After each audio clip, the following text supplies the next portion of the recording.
at the end of the day, one of the fucking chapter was go the extra mile. Urban Meyer talks about 2 steps more. You run through that block, 2 steps more. It's all about over delivery, under promise, over deliver. Like if you have a person in your organization like that, they're going to win every time. This episode is for you, whoever you are. We break down the little things that everybody can do, regardless of education level, regardless of your job, regardless of what you have been through. We break down the little things that separate people and allow people to ascend to heights that they have never been to. So the things we talk about today, they may sound simple, but they are the most important elements of business and attaining success. So sit down, plug your headphones in, and let's go.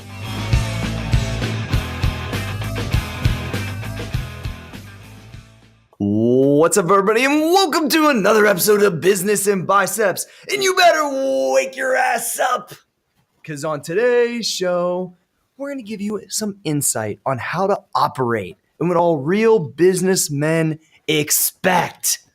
I can't wait to hear what John Fosco's got to say. I can't wait to hear what Maurice Claret's got to say. And I got some shit to say today. For it's brought to you by shop.bstseafood.com. And we want to give you 15% off at BizBiz15 is your promo code, BIZBIS15. And of course, if you want to have that wrist looking good, you better go to VinceroCollective.com. Let me spell that for you. VINCERO Collective.com/biceps. And if you want 15% off for that wrist to look icy, put in biceps for 15. So here's the deal. We're going to talk about how you should just fucking operate, what's expected of you, how they do it old school. And honestly, these are things that I think you can apply just in everyday life. Ain't that the truth, John Fosco? Hey, I think it's the truth. I think conceptually everything you're saying sounds fantastic. I can't wait to get into the specifics, my friend. Hey, Maurice Claret, how you doing today? I'm doing great. Hey, he's dressed up to the nine, Johnny. Yeah. He's looking super important in here in the office. I can't wait to get you out in Ohio, bro. I was super important before I came here. I had to go to a meeting. Yeah, I had to go to a meeting that caused me to put on some dress. Clothes. So I didn't have time to go home and change. This is Business and Biceps, and Maurice's biceps are literally like busting out of this white shirt. So it's like, it's almost not even fair because I'm supposed to be the exercise guy. Fucking sucks. All right. So here's the thing. I sent out a list to the guys earlier today, and I think that there's so many young business people and older souls that, like, as I like to call it, listening to the podcast. And I want to give some real good takeaways on kind of what we look at as employers and entrepreneurs. And one of them is one of the things I think that is maybe not taken with as importance as it should, and really start out with just being on time. And here's how I want to start the conversation. John, if you are working with somebody that on the regular is just not on time or doesn't value the time that you have set for them to be there for a project or for a daily thing, how do you react or how do you feel when that keeps happening? I think things become very clear because if someone is consistently not on time, they're speaking through their actions. And the first thing they're saying, I believe, is that they don't value the position, they don't value the opportunity, and they don't understand that it is an opportunity. And ultimately, it's reflecting so poorly on themselves that others can see it, right? Others like bosses and like peers. And habits like that aren't specifically about not being on time. It's about how you carry yourself and how you do things and how you operate.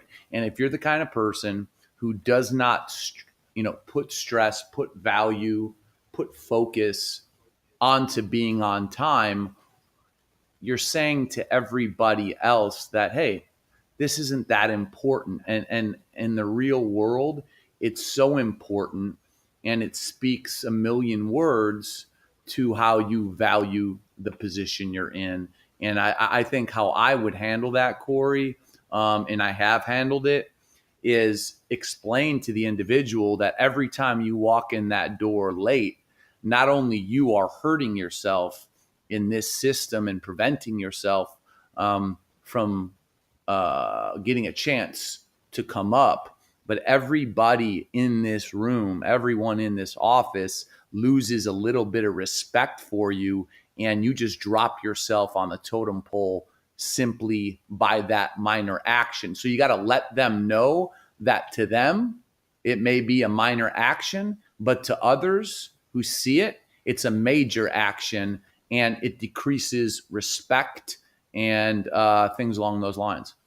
So Johnny, was there a time in your career when that wasn't important to you as the person on the other side? Were you a person that ever came late on a regular? No, because I'm a believer, like I think we've talked about a lot, especially at the inception of this podcast, that anybody in the world, regardless of how smart you are, can do the things that are free, right? Being on time is free. Working extra hours is free. And because all of us are not geniuses or Einsteins, we have to do the free things to get ahead of the others that are more talented or are smarter. And the first of those things is being on time and just maximizing the little things. You know what I'm saying? Because there's always going to be people who are more intelligent, who can add more. But if you are so good at the little things, nobody can ever take that away from you, and you become somebody that people can rely on. Mo? Oh, the original question, I was kind of digging into him. So the original question was about people being on time, correct? Yeah. Just like what it feels like to you if somebody says that, or if somebody comes, if they're not on time. So basically, I have a harsher response, and basically, and I'm visualizing myself when I basically came late to places. Every time I came late or showed up to somewhere late where I was going to, I basically was saying, like, I got other shit to do and this isn't that important, and that's the bottom line. I have like a rule to myself, and I created it when I was in prison, right? And at that time, Barack Obama was like the president. It was like huge, like, it was like Barack Obama being the president. Everybody who I seen around him had the utmost respect, right? And I said, well, if they have that respect for Barack Obama, that means that they have it inside of them. So why wouldn't they have that same respect for me? You know what I'm saying? It forced people to have like the highest level of respect for you. And so if you don't admire me, or not admire me, but admire the position or admire the opportunity or admire the job the same way you may admire, the president of the United States, then this isn't that important to you. And I think that that's a fair assessment, just because people are people, and you shouldn't change your behavior based upon who you're around. You don't respect me enough to basically come in here and knock this thing out the park. I often have this thing with football players, like just guys, if the football coach says something to them when we used to play, it will be like the utmost respect. I'll be here at 4 a.m. I'll be in my fucking underwear, running routes and catching footballs and doing everything that, Coach Tressel says or Urban Meyer says. But when it comes to me and you, that same level of respect isn't reciprocated. And so basically they say, fuck you.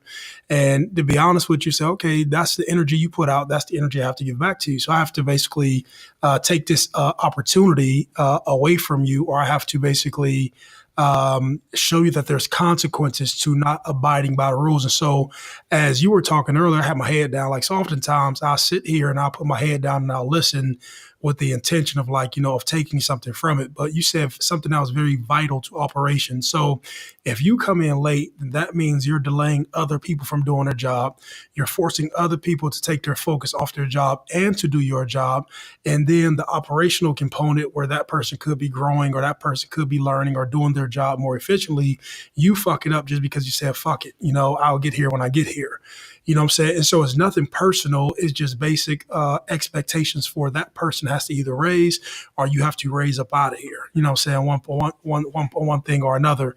And I think that may be the more important thing, because you're a it's no difference than when you're on a team. When you're on a team with somebody, and if you decide to not lift weights, there's going to be a time in the season where you get your ass kicked and I get tackled because we depend upon you to hold down that left side of the line. You know what I'm saying? If you decide to go get fucked up on Wednesday night, we play on Friday, you've basically let us down and you become like the element of the team. And so, like they say, what you do in a little circumstances, you'll do in large circumstances. So if you do the small shit, if you do one small thing, like that's just a mentality towards your deal. You know what I'm saying? So I give you a prime example. I know I'm talking a whole lot of shit, but I'm talking the truth. No, let's go. I had a meeting today, and the meeting was at 10:30. I showed up at 10:06.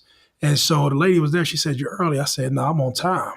You know what I'm saying? I want you to know that this means much to me. This opportunity means much to me.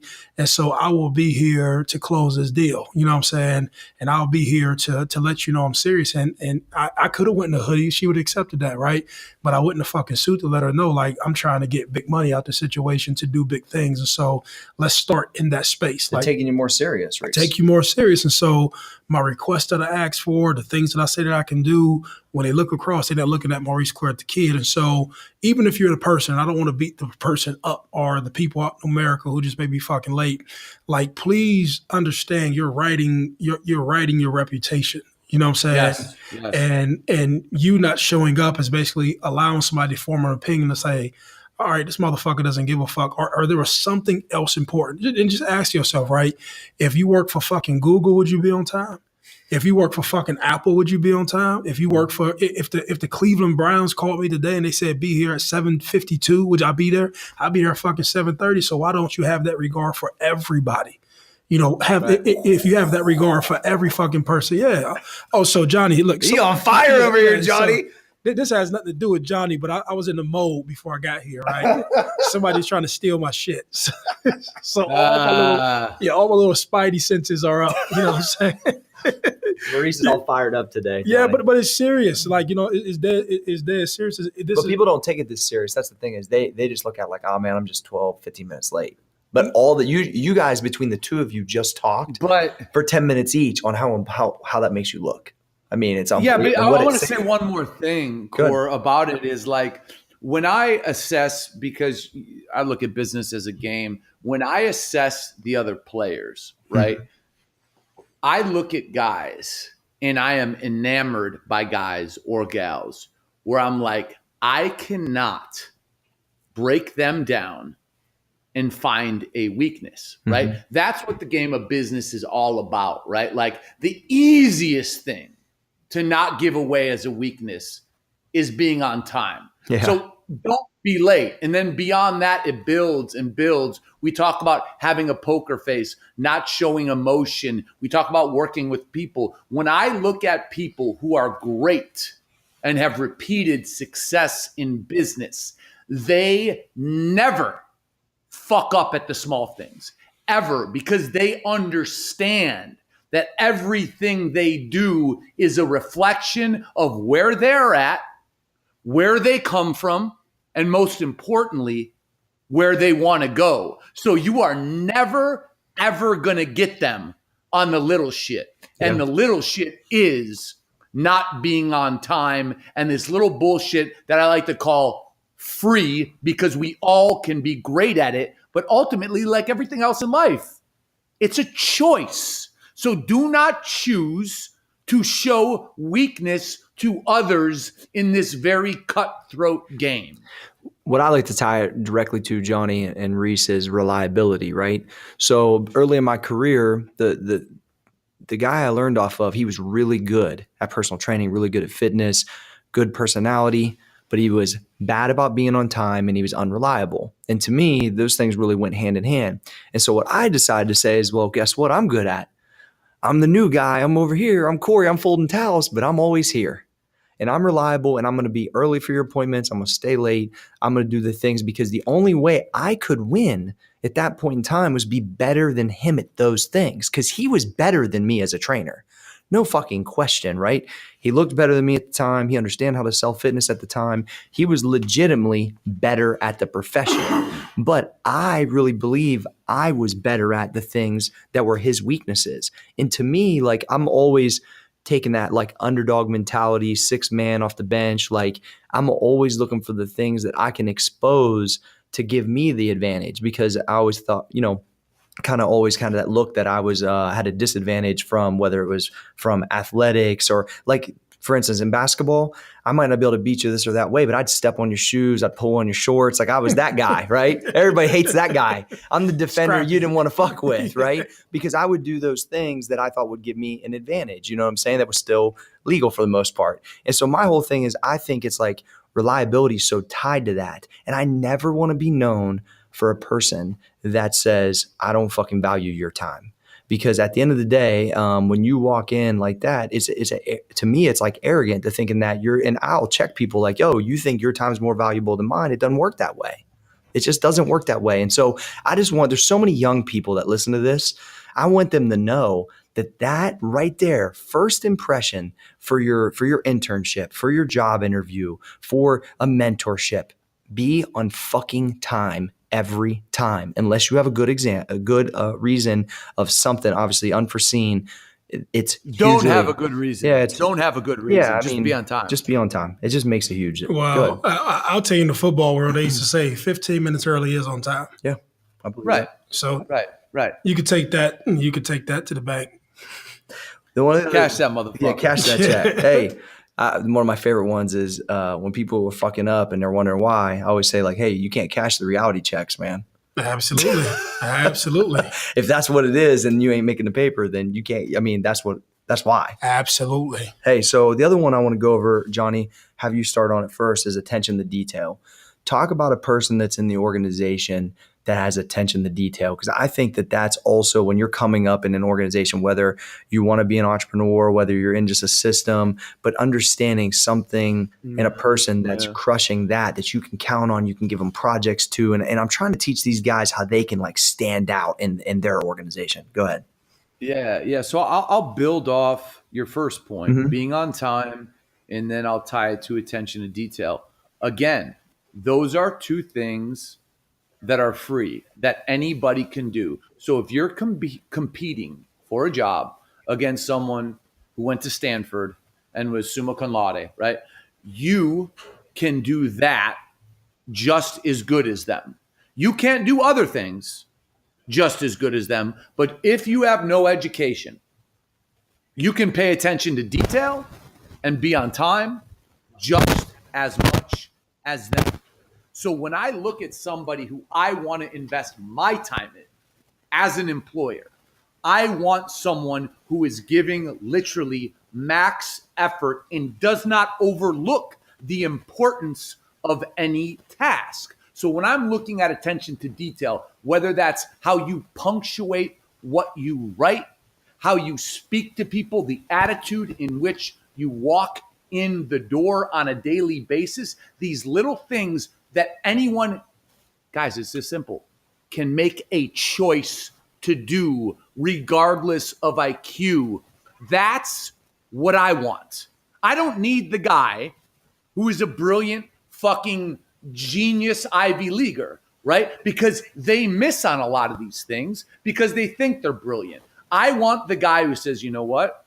My attention to detail is insane. Want to know why? Because I will take the time to make sure every fucking time I don't fuck up. Want to know another thing? I'll never be late. Want to know why? Because I can control that. And this job means the world to me. So this opportunity, I will not waste. If I lose this opportunity, it's going to be on skill. It's not going to be on will. So I think these things tie very closely together. Well, I'll tell you this. I think that you made a lot of great points, and I'll build on to that. And another great thing that I think that, excuse me, well, this is my observation, and I'll tie it back into having attention to detail.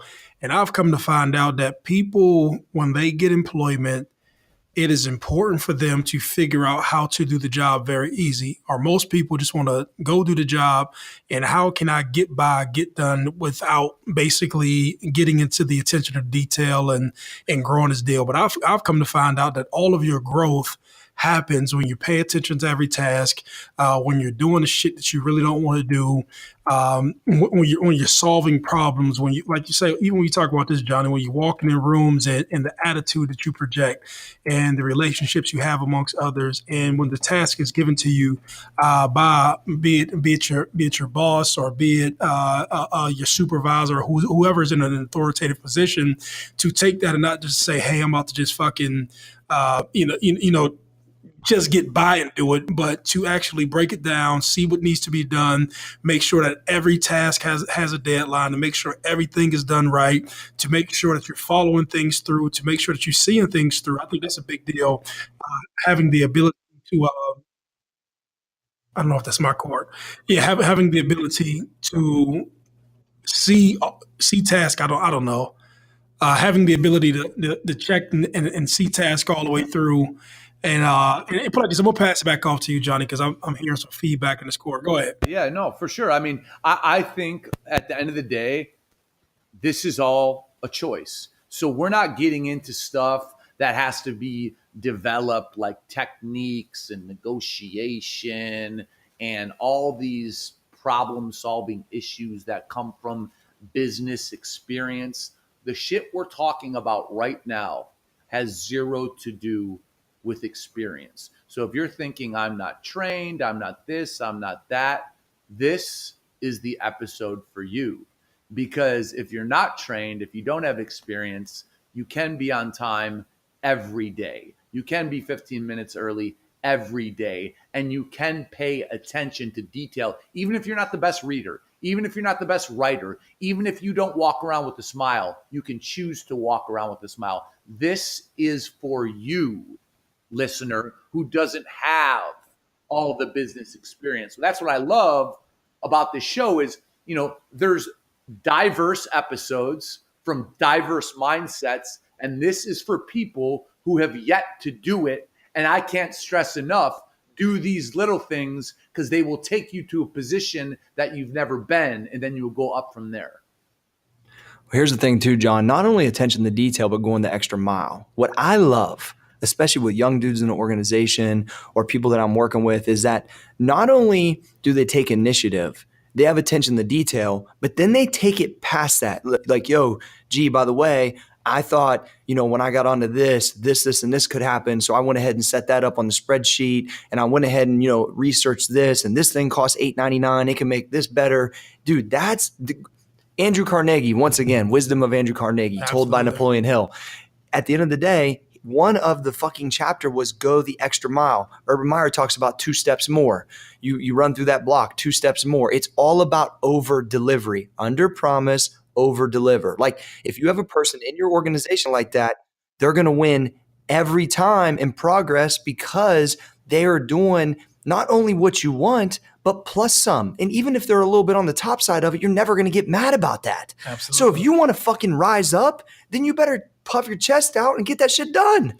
Listen to me. The saying, I think, goes, if you want to make, how does it go? If you want to make more money, if you do more than what you paid to do, eventually people will pay you more to do it. More to do it. But like this. Show more value and eventually it catches up. You show.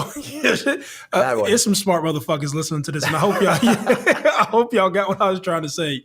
I'm smart in compartments, but I promise you that was my only, and I can only speak from personal experience, but that was my only personal thing that basically gave me the competitive advantage, right? Okay. And going the extra mile when we were required to do, when we were on football practice, right?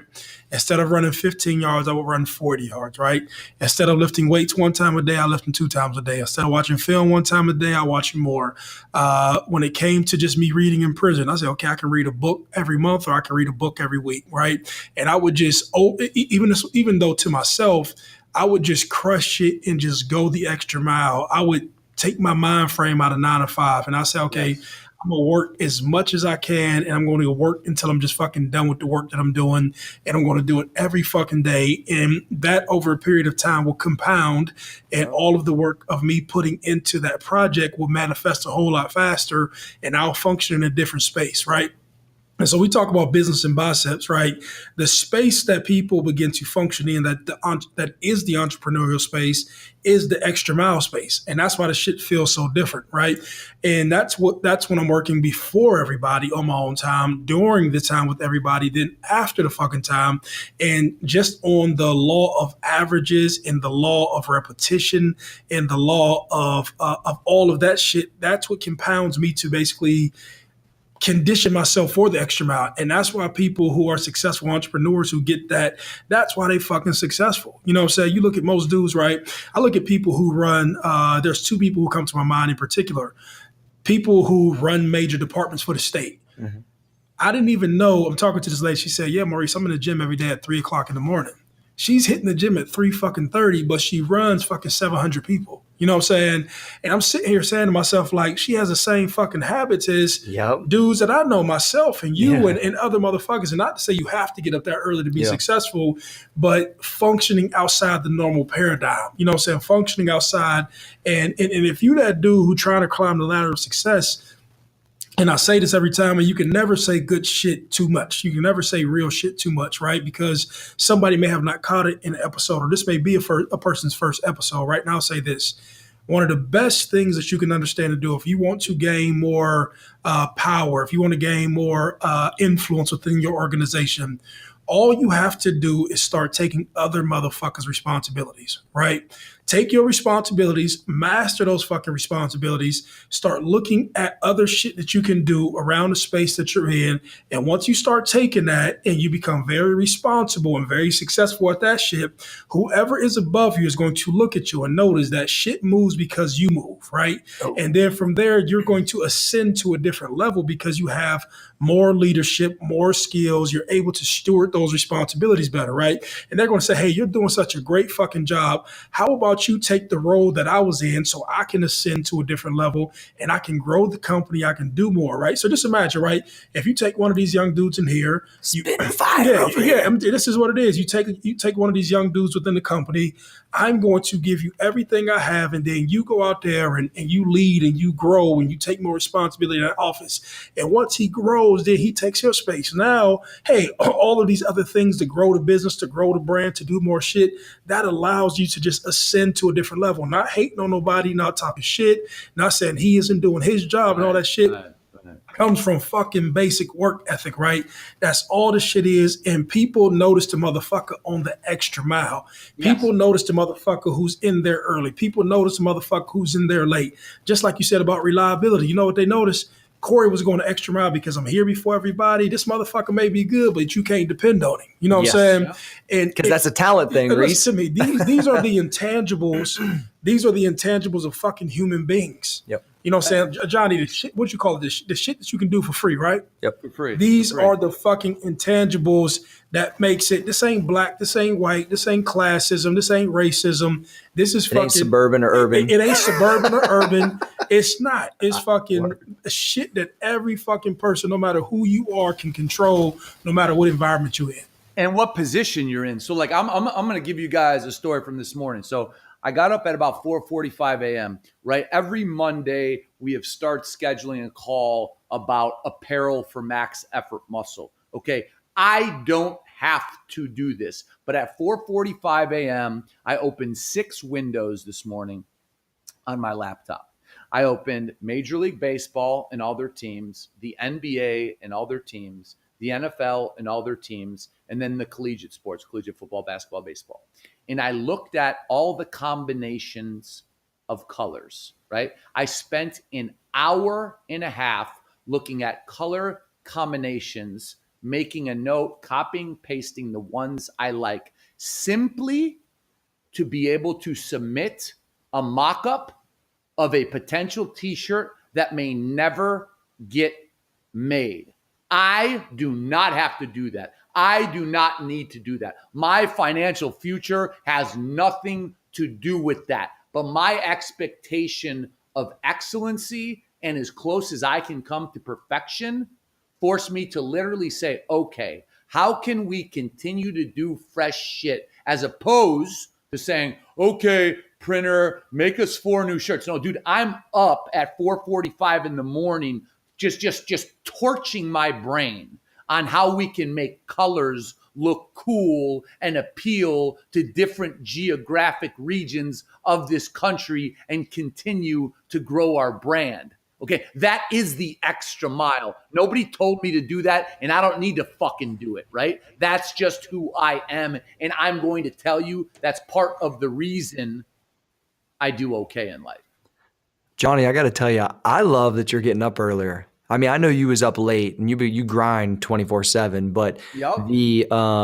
the definite, like, you've been more intentional on getting up before, especially on your own West Coast time. We're all up early as shit on the East Coast, so it kind of like by default you got to be to some extent. But talk to us real quick about that's been kind of a change for you, correct? No, It's been a change for me, not so much for work, but for personal peace. There you go. Like I said, it's that time where you're pressureless. Now, you're also pressureless at night when no one's working. But I find that in the morning, that same feeling of pressureless, right? No one's in the office, is more pure in the morning. Because if I want to listen to music for an hour because I feel that's going to prime my mind for the day, I'm going to fucking listen to music. If I want to read for an hour, I'll fucking do it. If I want to look at the colors of the Charlotte Hornets over the last 30 years for an hour, I'll do it, right? I get inspiration from everywhere. But at the end of the day, to your point, it's when I feel at peace, pressure free, and like things do not need to get done at a certain time where I can just be as creative as fuck. And that is going the extra mile because I don't have to do it, but I choose to. I want to pose the question, why, and I believe this wholeheartedly, what you just said, John, and I've kind of like spit this for years. I believe it is more pure than staying up late, but why? Because other people are up, moving, doing things that aren't always pure in the evening. So I hear people at night, whether they are walking around, having beers, out on their patio, going out to dinner, not to say it's bad, but the world is silent. It feels like the world is meditating at 4:30 in the morning. That's what it feels like. And I love that. And I soak it up. And when I soak it up, I literally look at paintings on my wall and I look at colors and I think of ideas. And that's when I'm in harmony, bro. That's when I am in my zone. There's an eerie calm to the morning. Sometimes, I drive about 40 minutes to the gym. I don't even have the radio on. I'm not looking at nothing. I literally sometimes just drive to the gym and just think. And literally, I might not see another car on the road like the whole time, right? And to me, I've always explained it that way, that literally everything is at like a baseline of calm and that your thoughts are the purest. And that's why I think when I do so-called sleep in, which is like 7 a.m. for me, that I feel like I miss that time and I don't fucking like it. Actually, I know my body sometimes because of the training aspect needs that rest, but and I do believe that going the extra mile, straight up, it's like crazy people get you crazy results. Average motherfuckers want to know how much I love results. it? Want to know how much I love the morning? Yeah. The mornings now. To your point, is I went out and I spent $300 yesterday at Dick's Sporting Goods on this big freestanding, very heavy bag that I put on my roof, and my roof overlooks the Pacific Ocean. So what I do when I want to, right, is go out there when it's black and I just get my body moving. I break a sweat. I start boxing. And then from there, I can come down, listen to music, or get creative. It's like what I'm doing is I'm starting to create the things that inspire me, whether they be movement or boxing or music, to be there for me at that time of the day. So good. Reese? Oh shit! I don't went from the extra mile. Or we're talking about the morning right now. Look, I think part of the extra mile is the morning and just like kind of riff on the calmness of it if you feel the difference. Yeah, I mean, like, so oftentimes I'm pretty sure when y'all listen to me on here or any of us, we'll try to divert or basically we'll get off the beaten path. And I didn't want to get I'll take us back in a second. Yeah, okay, take us back in a second. But from a spiritual standpoint, like I literally felt everything both of y'all were saying. And when you said the morning is still, it's peaceful, it's easy, the world is asleep. When you look at it symbolically, not symbolically in a literal term, everybody or the majority of people are asleep. I do understand what John is talking about when he talks about people are literally doing the foolishness in the wee hours of the night. You know, you 11, 12, 1, 3, 2, or 1, 2, 3. I fucked that up, right? But I definitely understand it. But for me, getting up in those morning hours, which is part of going the extra mile, is literally my peaceful time. And I feel like it's the time that you're supposed to spend with yourself that you don't always spend with. And so to me now, I feel so out of balance when I get up in the morning, whether it's at 7 or 8 when I do decide to sleep in, and I'm just giving myself to people. You know what I'm saying? Whether I'm text messaging, email, on IG, Twitter, Facebook, whatever. And then, you know, at that time, my daughter is up, so I'm giving myself to her. Then traffic is out, so then I'm giving myself to traffic into my car. And I think that if you personally love yourself, and this is like legitimately real, this is not like in any soft or corny way. But if you love yourself, you're gonna get up, you're gonna take care of your body, you're gonna take care of your mind, you're gonna listen to yourself, you're gonna think with yourself, you're gonna visualize how the day should go, you're gonna be in touch with how you're feeling. I think that the top of the morning, that 40-minute ride that you're talking about, you're getting in tune with your feelings. You're getting in tune with your thoughts. You're getting in tune on how you want the day to go. You hear what John's talking about. If I want to listen to the music, you know what I'm saying? When I hear him talking about hitting the heavy bag, he's doing nothing more but exerting positive energy. And like, if you're an energy person like myself, to exert that positive energy, then to also as a byproduct, take care of your body, and then to do it in a manner where I'm trying to rev myself up. He called it priming. It's the same fucking thing. Oh yeah. Like I'm about to prime myself. I'm about to rev myself up. I'm about to do something positive. I'm about to do something constructive. And from there, now the creative juices are flowing because I physically forced myself to do something that I may not want to do. But then at the same time, I'm building a discipline that I know is strong, because every time I yield good results from me starting my day this way, I can't deny anything else. You know what I'm saying? Yeah, so 9 times out of 10, it works every time. So when if not more than that, 9.8. Think about this. So when you're feeling shitty, your body's basically telling you like, yo, Corey, this ain't the move. Yeah. Like, this is not how I like to feel. Drink the hemlock. Yeah. No, you know what I'm saying? So like when your body's in like this depressed perspective, or you feeling like you everywhere, your body's basically telling you like, yo, my man, we're in a space that I don't like. I love when you take care of me. I love when you talk to me. I love when we're on one accord. But when you're splitting your personality and giving yourself to everybody, and you're not centering yourself at the top of the day, and I'm telling you, man, as much as you would like to think that working out is about big ass biceps and chest and back and shit like that, that shit is spiritual. Like when I see you flexing on IG, or if I see anybody, this is like self-preservation, and minus all the drugs and all the other bullshit, right? We're talking about self-preservation. I'm in tune with myself. I'm in tune with my body. Like the body is the servant of the mind. It's spiritual. I'm in one moment. I'm breathing. I'm exercising. I'm pushing myself. And now, motherfucker, I'm ready for the world. And that is the most beautiful shit that you can do, because when you go to the gym and you see motherfuckers' faces, right, and they're on the treadmill, that look on their face, and I'm visualizing a lady this morning, right? She doesn't really want to fucking be there. You know what I'm saying? But she's forcing herself and pushing herself and grinding and sweating and all the fucking toxins and everything bad in her body. And then after she gets off, she feels accomplished because she's done something. So I'll end with that, because I could fucking talk 30 minutes on that point.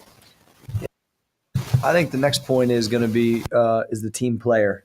Johnny, I think that if we go back on kind of line where we was at, that not only is the person in on time, they're reliable for their projects, they have good attention to detail, they're going the extra mile for everything, but then that you can rely on them as a team, whether it's as a leader, whether it's as a compadre in the foxhole, like getting the projects done.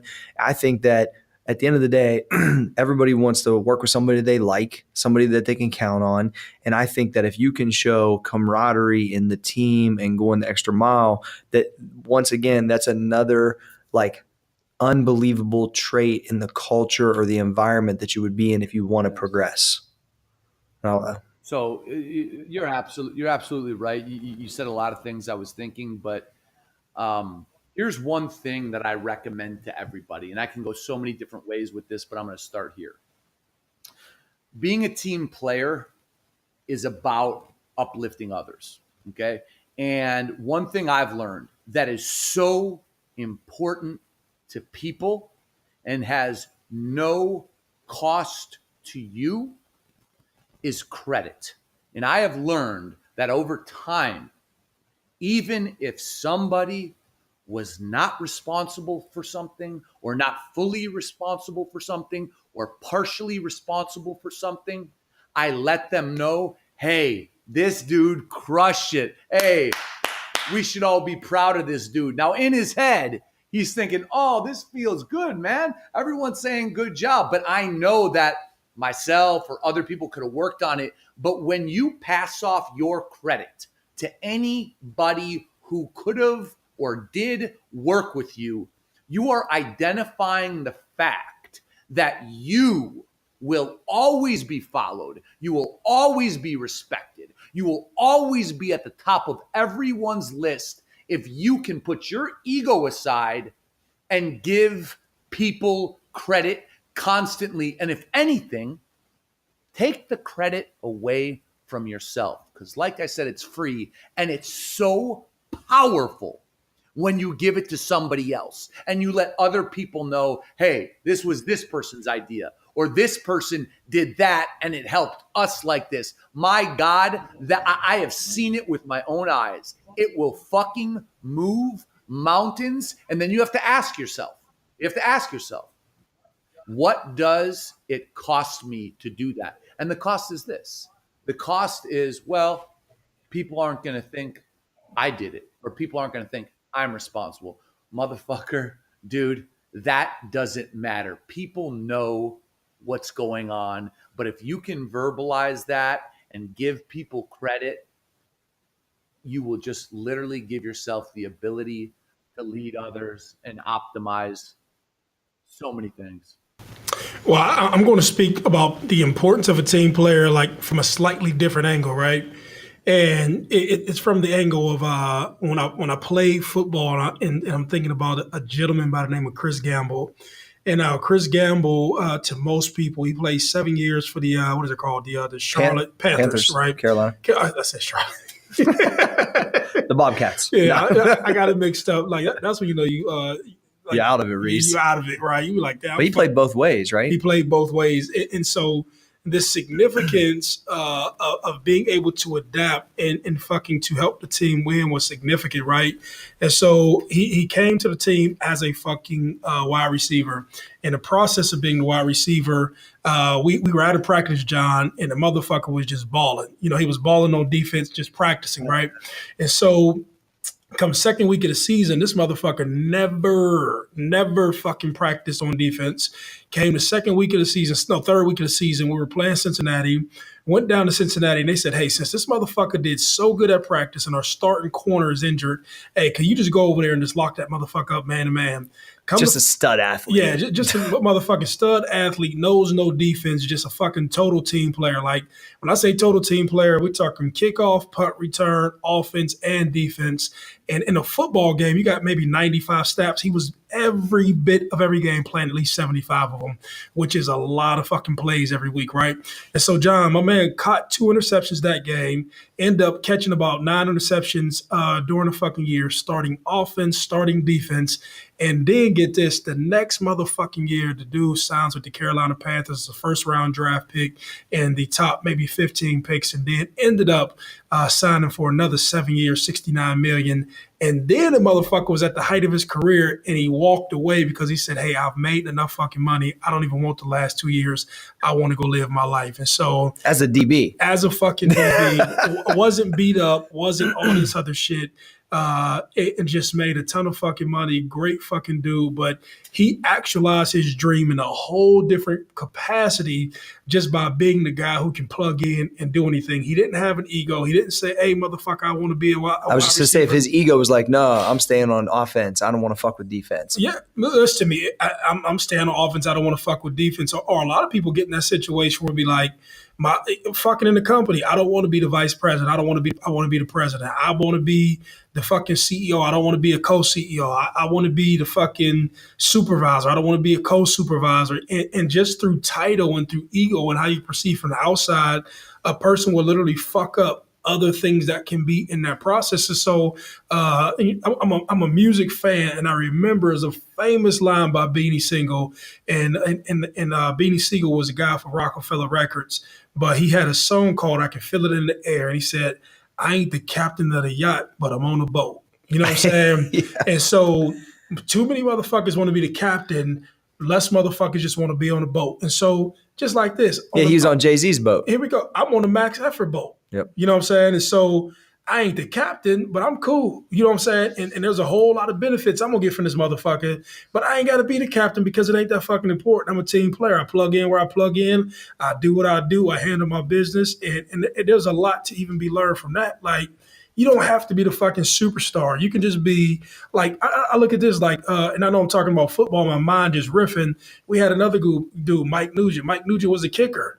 He played forever, bro. He's still playing. I know. You know what I'm saying? He's the fucking kicker. And he wasn't the superstar. He was just a dude who did his job. He was huge for you guys that year. He was a huge guy. Had he not made the field goal in the Purdue game and the Miami game, we would have never won the fucking championship. But team guys, I just left Pitt University speaking. Man, look, Corey said, "Hey, do you got any examples of team guys?" And I'm over here like, nah. But as I started talking, I say, fuck yeah, I got examples.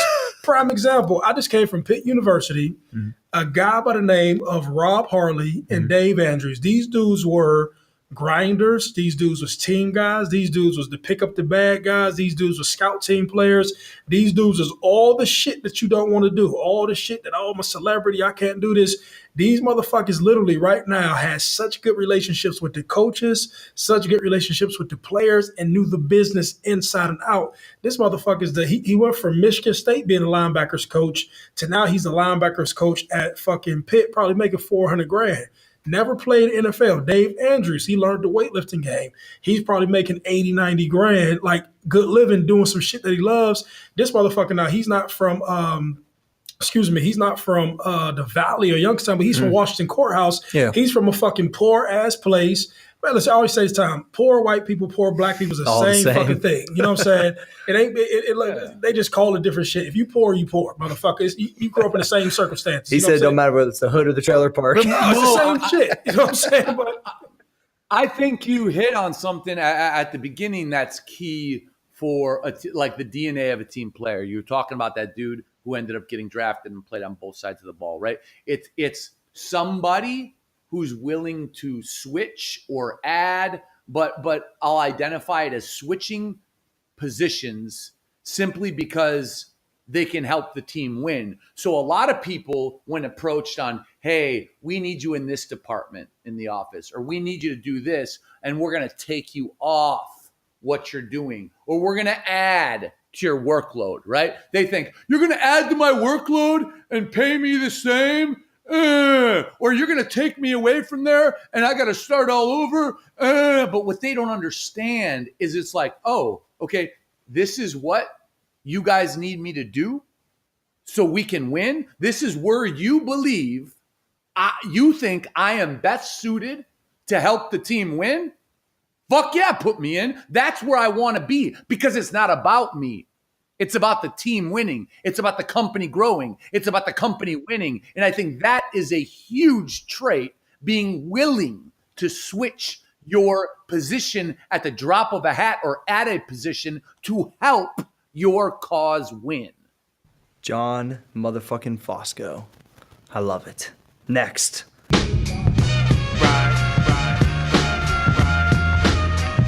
It's halftime.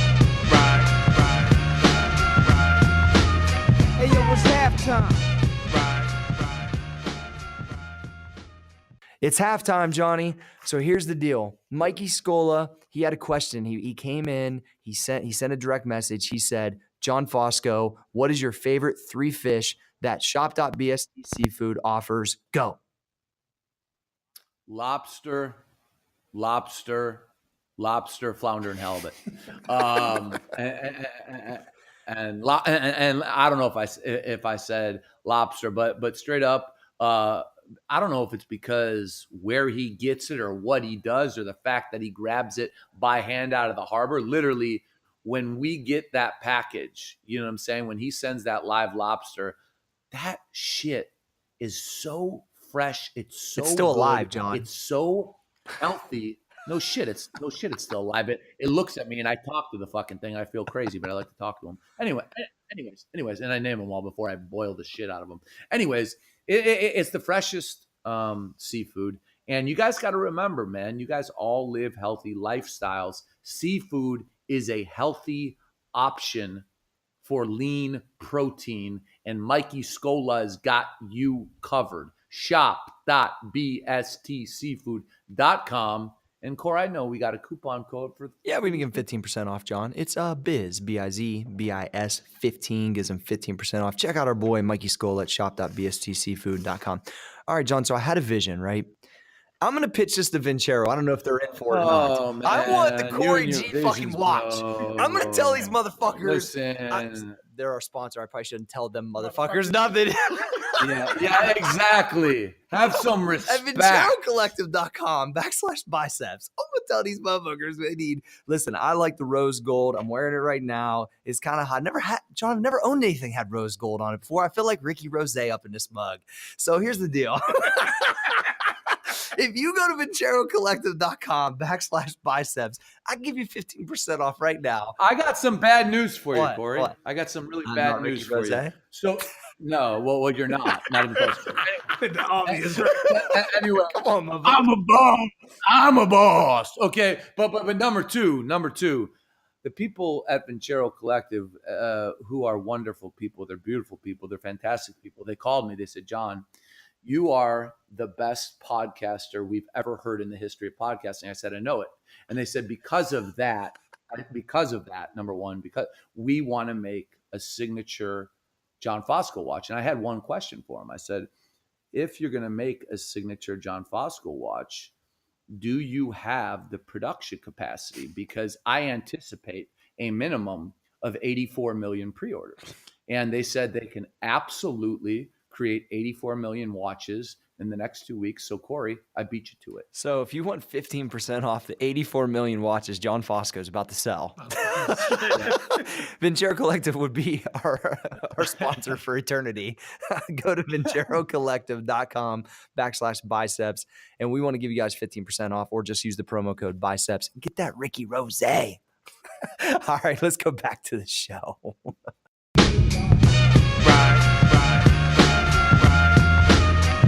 It's halftime. Hey yo, it's halftime. Right now, do you believe it's important to be fun to be around, John? Because last time I checked, when you come to the office, when we're hanging out, you're really fun to be around, which makes me want to work even more with you. Do you think that's an amazing trait, being in the organization, John? I think being fun to be around is super important, and I learned it the hard way because I used to be brutal to be around. You used to be not fun, John Fosco? Well, yeah, and I understand why, but it doesn't matter, right? I wasn't fun to be around because I was still trying to, let's say, make it and get and like make it to the level that I thought I needed to be free. So, dude, it was war every day. And I brought this fucking vicious mentality where if you're in my fucking way, I'm going to run you over. I'm going to make this work because I have to get to a certain place in my life. And I noticed, in retrospect, it was me. And everyone in the fucking office or everyone around me, they were too intimidated to stop it, right? They would just not want to be around me. And I always wondered, why the fuck doesn't it work when I try to get them to do projects? Or why do they go, motherfucker, because I was an asshole. You're mean mugging these motherfuckers all the time, Johnny. I ain't even mean mugging them. I'm like, you better move when I walk, son, or I'm gonna knock you over. Like that's how I was. But that is awful. And now I've switched that severely to the point where it's like, I know it's possible, not only possible, but it's more probable to be successful when everybody is having a blast and everyone feels comfortable, because then they feel like I can speak up. I can share an idea. I can ask this person that I look up to a question so I can develop myself. It creates an environment that is absolutely optimal for idea creation. And Corey, just to answer your question straight, that is so fucking important. And I think when a lot of people are trying to come up and get out of the gutter and put some money in their pocket, they miss it because they're fucking on a mission. I think about here at the office at Max Effort, right? Plug Max Effort Muscle for a sec. I can tell when it's time to shoot skits or create content, like everybody can, get off their computer for a second, get their ideas going around. Usually Jeremy's jumping off something onto a table, or I was licking a wall, or we're doing some crazy shit, right? Which makes everybody laugh. Multiple takes, puts people on blast a little bit where they got to use their personality on camera. Early it was not really in most people's comfort zone. Now it is definitely, but as a group and as a culture of the office, it becomes fun. And you could do that for 20 minutes of the whole day and it could make everything much better, right? And I think that they know usually, like when I'm coming to the office, which I'm here a lot more than I used to be, but when I'm here, it usually is around something based like that. So we're going to have some type of good time, mess around, but then we still all business. And I think that when your group that is rally behind you can look forward to something like that, it makes a massive difference. If it's always like, man, like, look, shit's got to be done right. And I want to make sure of that too. But at the end of the day, if that's only what it's about constantly, and there's not that other component, motherfuckers don't want to work with somebody that's always like that. I think that there has to be a time when you can set it down like, yo, you fucked this up. This is how it's got to be. I don't want to tell you again. But also on the flip side, to be able to have fun and do things like that, I think it's real important. Reese, you got at the Red Zone, I'm sure you got some stuff like that. Yeah, I'm a very I agree with you 1,000% in regards to the energy, the enthusiasm, and things of that nature. But nobody want to be around a shitty ass person. Nobody want to be around somebody with a bitch ass attitude. Nobody want to be around a dude who's the negative Nancy, who always complain, who always got a shitty attitude. Like, get that shit in check before we get together. And when you come in, just always have good energy. It's always like, it's easier to accomplish shit when you're in a good mood. It's easier to do the hard tasks when you're in a good mood. And I'm like, they say, I heard somebody speak about it before, but it really like changed my life. I was probably 20, I don't know how old I was in 2014, but I remember hearing a guy speak in 2014, and he said, are you the thermostat or the thermometer? And I was like, what the fuck is he talking about? You know what I'm saying? I didn't know what the hell he's talking about. You know what I'm saying? And he was like, do you set the temperature or do you make the environment or do you allow the environment to make you? Ooh. And I was like, wow. He was like, everywhere you go, you have a choice. Like, you choose to be fucking happy.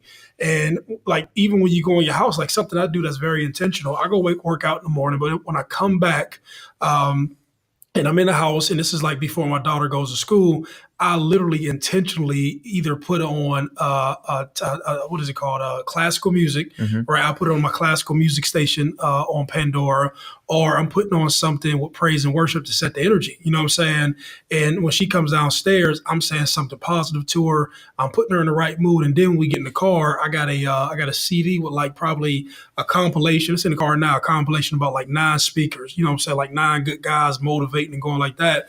And we listen to this shit every day. And I said, even if she don't fucking care to hear for it or respond to it, I know she listens to it. And I know it's just like when you like a shitty song that always come on the radio, and whether you like it or not, you're like, oh, I know this shit after like 2 or 3 months. You know what I'm saying? True. And you can say it. I know the words of songs I don't even like. The fucking shit you hate it. You know what I'm saying? But it's in your environment. It's all about environment. And I'm dictating that feelings. And even when I go home, like I had something happen to me. I don't want to say if it's good or bad or shitty prior to getting on the podcast, but I got the choice to rather hold on to the shit or just throw it out my mind. And so while we've been sitting here, I just threw the shit out my mind. I say, man, fuck those people. You know what I'm saying? I'm not about to let that shit ruin my family's day or carry that shit. And so when I go home, I'm going to get into that environment. I'm going to be happy. I'm going to turn the music on.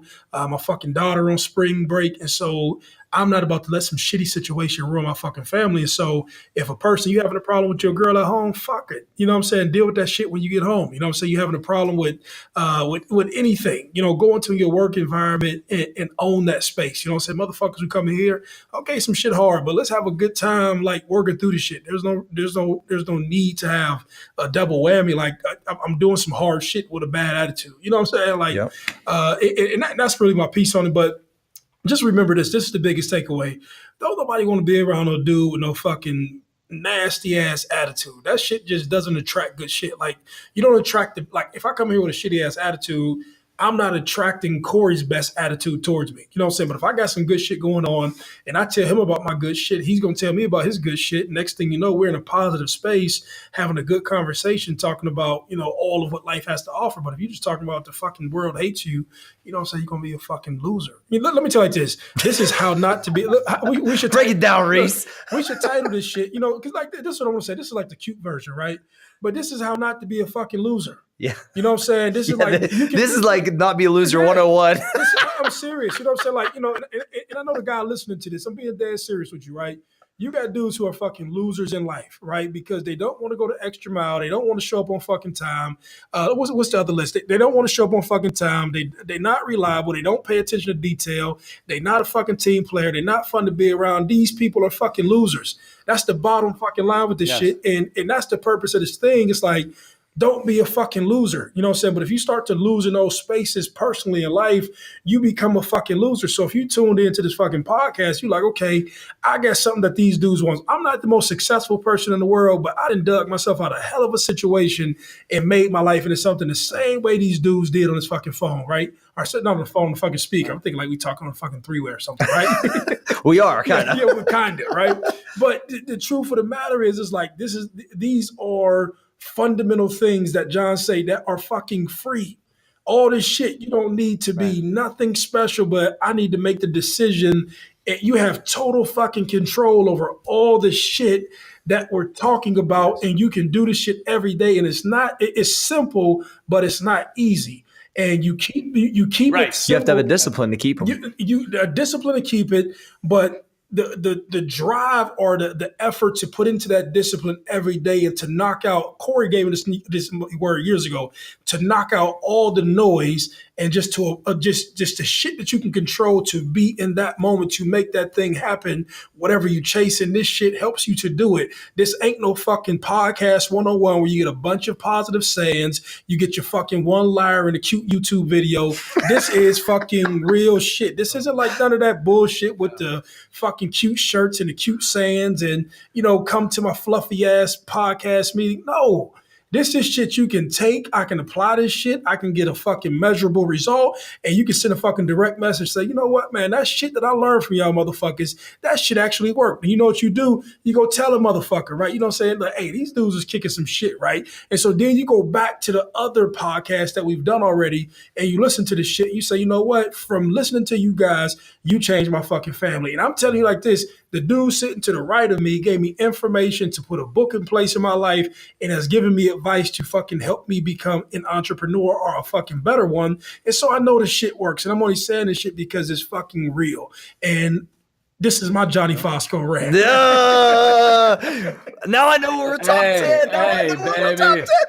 Hey, I sent Mo some of my coffee, even though I don't drink it outside of Four Sigmatic. Oh, I fucking love it. All right, last is the key also is having somebody in the organization that has aspirations for success, that they're obviously in the organization, they're busting their ass, they're doing all these things that we talked about, but it's a known fact that they want to do big things eventually. You know what I'm saying? And I feel like I always want that person to win, right? If they're doing the intangibles that we're teaching right here, which we all did to get to this point, then on top of it, as the organization grows and as business grows, there becomes those spots where you need Chris Gamble to step in and play offensive defense and kill it, and you don't have to worry about it, right? So I think that person that's there that has that aspiration for success, you want that person to fucking win if they're doing all those things on top of it. So Johnny, speak on that for a sec.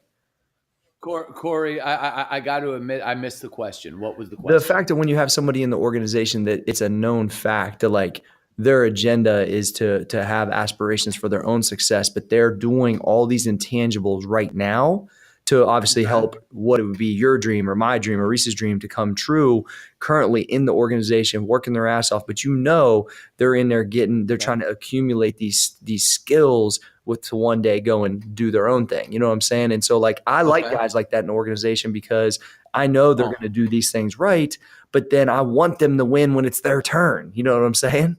Well, yeah. I mean, businesses are not built with bricks, right?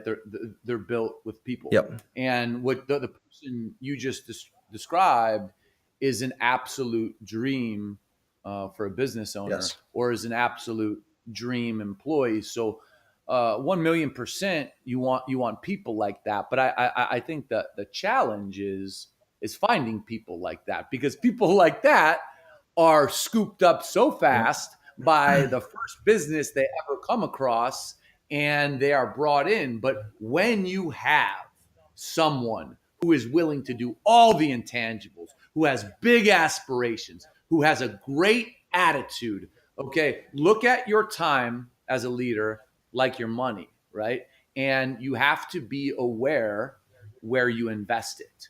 And these individuals, or an individual that has the makeup of somebody that you just described as a time investor, is somewhere where I want to put the majority of my investment income. How do you the majority? I would say, Johnny, how, if you're that person, because you've been that person before, how do you show the higher ups, obviously through actions to this point, but is it like, do you pick your spots and ask the right questions? Or I'm trying to give some takeaways to the person that says, I do all these fucking things that we've been spitting and Reese was rambling on and you've been killing. It's like, and at the end, like, I need to let them know that like, I'm here because you don't need, you don't got to let them know. You don't need to let them know, because if you, first off, if you're doing all these things, you don't got to say it. Just shut your fucking mouth and just shut your fucking mouth and just do those things. And if you are doing those things, those who are in charge of the business you work at, or who could potentially give you a promotion, it is their job, or at least a large part of it. It's their fucking job to identify that, okay? So they see what you do, good or bad, on a daily basis. So if you're the guy saying I'm doing it all, then my friend, I have some fucking really good news for you.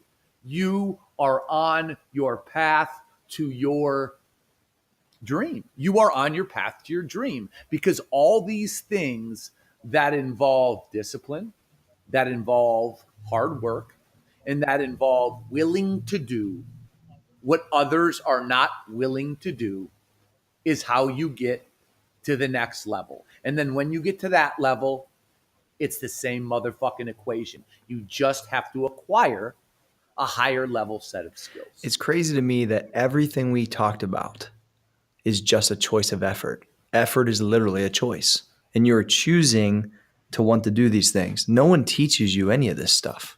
Like we're teaching you, for the most part, like letting you know about what we look for, what we've done. But in reality, anyone can do this stuff.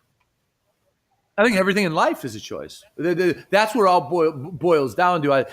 Maurice hits the spiritual tip a lot, and I love it. But if you boil it down to everything we do in life is a fucking choice. Like how you choose to live is a choice, and that living is the biggest umbrella in the world. And under that umbrella is how you work, but also under that umbrella is many other things. But you're absolutely right, Corey. It's a fucking choice, just like everything else.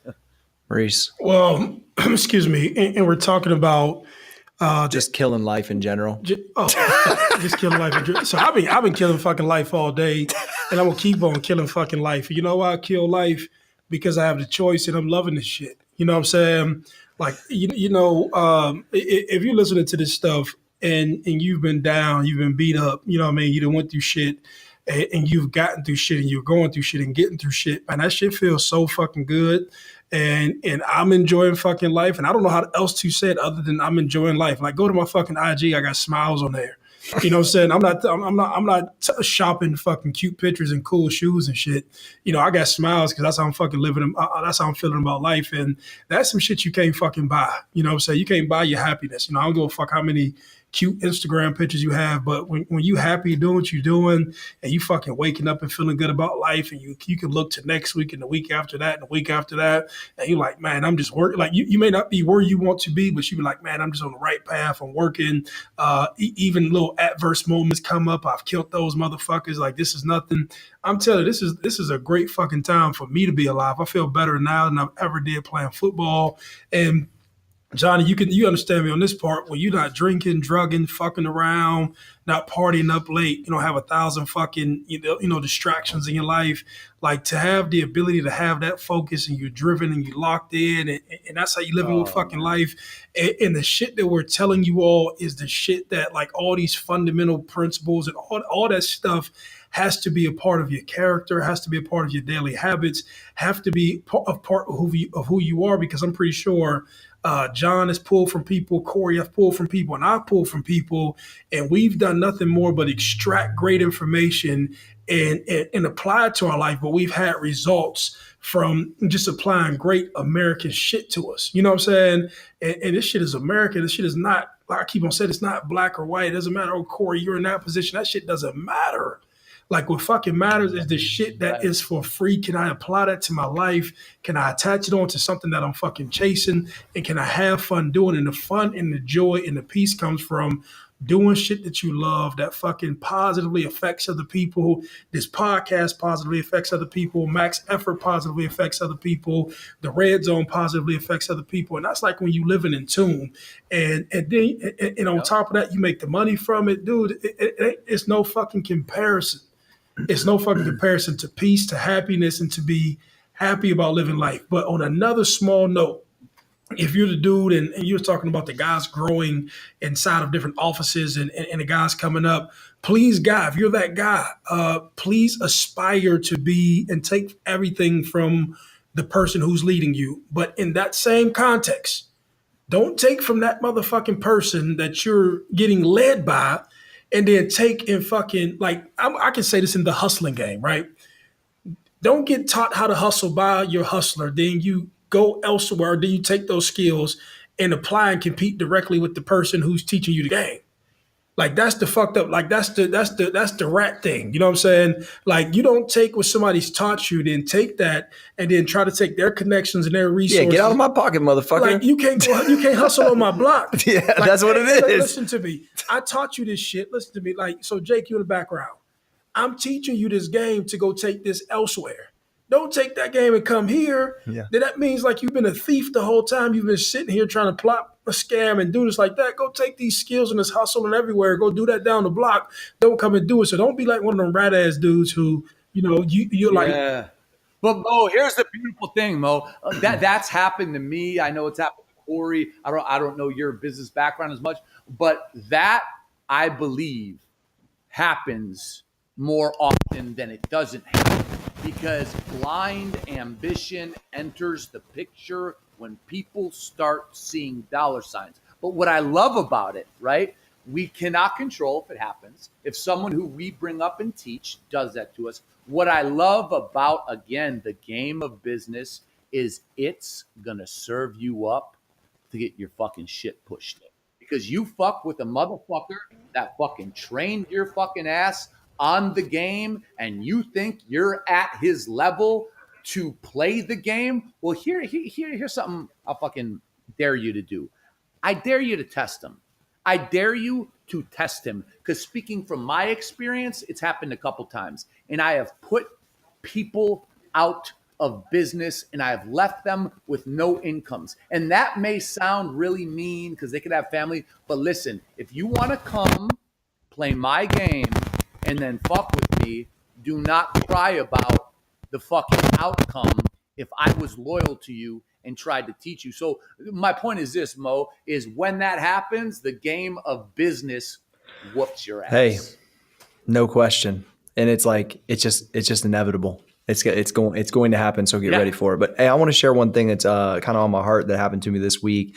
A lot of based off the Well, I used the podcast as a resource when it came to me, but I had a gentleman hit me up on IG and basically share with me, hey, I had suicidal thoughts on this date. I didn't do it. And honestly, I need to talk to a stranger that I look up to. Just hit me up out of nowhere, right? And never talked to this kid before. Text me his number. I called him instantly. And honestly, like, we talked through a bunch of stuff, and he just told me, like, the discipline that and how much fun I'm having and how dialed in I am, like, was like inspirational to him, right? And he's like, I can't believe you got at me this quick. I'm like, well, obviously you need some advice, and I'm not like a professional at this, but here's what I'll tell you. It's all the stuff that we just talked about. It's the daily routines. And I dialed him in. He wasn't listening to the podcast, but he is now. So shout out, I'm talking about. And he's loving hearing about your story, Reese, and Johnny, about your story and where you guys came from, brought up, and just like let him know that you just never know who's listening. Yeah, absolutely. And that's what I kind of wanted to get across from the story, is that's never happened to me, not to that level. And it was impactful, and I'm proud of it. And I've been checking on him, making sure he's good. And here was one of the takeaways that I kind of want to share is, like, when you're feeling down in the dumps like that, well, first off, two things. If you decide to make something happen like that to your life, it affects way more people than just you. And I try to share with them how when my cousin committed suicide, how it ripped the entire family. It's not just about, and he was such a good dude. If you could have, like, just said what this kid said, and somebody could have, give him good advice or whatever, or tried, and no one knew he was having problems. That was the problem, right? Gotcha. So anyway, so moving forward, it's like I said, man, when you're starting to feel like that, just go do something that makes you happy. And so he said, yo, G, I was kind of feeling down the other night. I went rock climbing. Man, I feel awesome now. Yo, G, I wouldn't feel good. I went and trained. Yo, G, I wouldn't feel good. I listened to the podcast. And so what I was trying to tell him is that you got to have these things set up to win, because it happens to everybody, right? Everybody's been depressed at some point. That's the thing. You're not alone. You're not alone. Yes. You're not alone. Nobody is a fucking foolproof machine. But all the stuff that we talk about on here is to try to fend that off, Reese, yes. Right? You guys have fended off addiction that you both had problems with. And the daily stuff and the passion and all these things you put in front of it keeps you focused. It keeps you on the line, right? Yes. So I just want to kind of shout out and say, like, look, you might be listening to this and you could be in a really rough spot, but the things that we're spitting, it's helped all of us be here. I'll give you one thing. One, in my world, you did a therapeutic intervention.